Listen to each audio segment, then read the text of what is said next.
Welcome to the Rim Brake Rodeo. We hope this video helps. In this video, I will explain how to fix a Toyota Prius that won't start.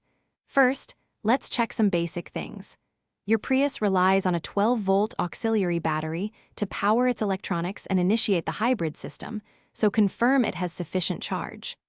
Also, a weak key fob battery can prevent the car from recognizing your start command. Always make sure your foot is firmly on the brake pedal when pressing the power button. The 12-volt auxiliary battery is crucial for your Prius to start, even though it doesn't crank the engine directly. If it's weak or dead, the car's computer won't activate the hybrid system. Use a multimeter to check its voltage. Anything below 12.4 volts indicates a problem.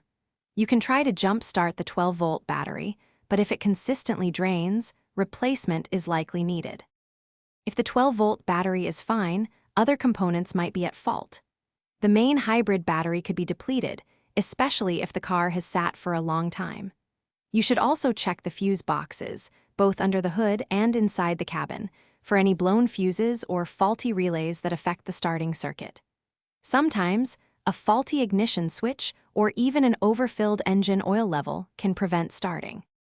If you've tried these steps and your Prius still won't start, it's best to seek professional help.